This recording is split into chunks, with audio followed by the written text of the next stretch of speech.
Entonces, el bolsillo, el billete, la platica de los hogares colombianos, la inflación, todo lo que tiene que ver con lo que nos va a pasar y lo que estamos viviendo ya en este primer mes del 2023. Nos acompaña a esta hora el director de Fedesarrollo, Luis Fernando Mejía. Doctor Mejía, muy buenos días.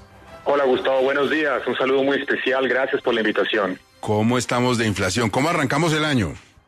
Pues mire, publicamos justamente la primera encuesta de opinión financiera que se hace entre los analistas, administradores de portafolio del sistema financiero, quienes toman decisiones de inversión. Y en materia de inflación, infortunadamente las noticias, pues naturalmente no son buenas. Recordemos que la inflación cerró el año pasado en 13,12%, esa fue la inflación a diciembre del 2022. En el mes de enero los analistas estiman que la inflación continuará al alza, la expectativa es del 13,36%, ligeramente por encima de la observada en el mes de diciembre, pero también, Gustavo, subieron las expectativas de inflación para el fin de este año. En la encuesta que habíamos hecho en diciembre, la expectativa para diciembre del 2023 estaba en 7,64 y sube al 8,89%, es decir, casi ya llegando al 9% la expectativa de inflación, que por supuesto, como usted lo decía, afecta el bolsillo de todos los hogares. Ahora, en esto también tiene que ver lo de las tasas de interés, ¿o no, doctor Mejía? Totalmente, pues mire, a raíz de ese aumento de la inflación, usted sabe que el Banco de la República ha venido subiendo rápidamente su tasa de intervención. Esa es la tasa de referencia que pues justamente mueve el costo del crédito en las diferentes modalidades, tarjeta de crédito, crédito hipotecario, crédito de consumo ordinario, etcétera.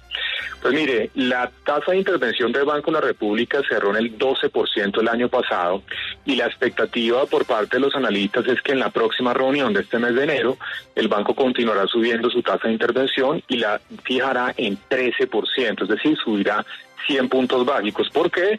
Pues porque la noticia de inflación fue mala el año anterior, continúan al alza justamente las expectativas y esa es la forma en la que el Banco de la República pues busca anclar esas expectativas de inflación a los niveles de largo plazo.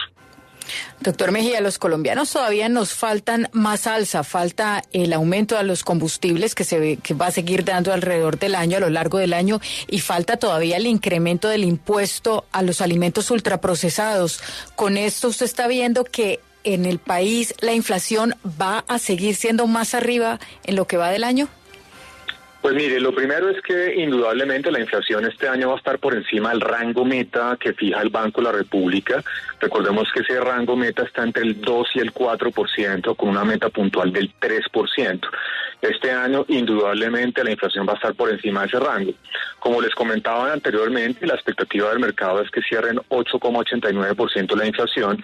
Lo que sí también parece ser claro es que la inflación este año va a ser inferior al 13,12% del año anterior, a pesar de los elementos que usted menciona, del aumento en el precio del combustible, la gasolina corriente de la CPM, que seguramente tendrá que darse a lo largo de este año, y el impacto del impuesto a los alimentos y bebidas ultraprocesados que arrancará a partir del mes de noviembre.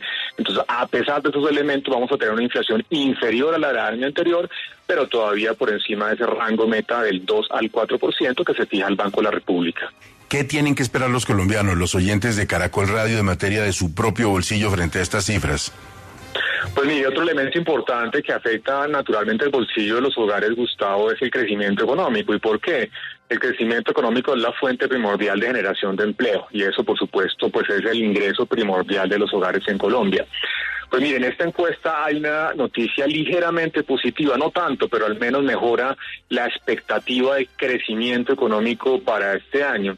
Los analistas estimaban que el año pasado, que en este 2023 el crecimiento iba a estar en el 1,3% y ahora la expectativa está en el 1,5%, que curiosamente coincide justamente con nuestra expectativa de desarrollo. Eso indica que pues en el margen seguramente podrá mejorar la dinámica del mercado laboral. Sin embargo, el 1,5% pues es sustancialmente por debajo del crecimiento del año anterior, que seguramente estuvo alrededor del 8%, y por eso creemos, Gustavo, que la generación de empleo va a ser seguramente, junto con la inflación, uno de los primordiales retos en materia económica en este 2023.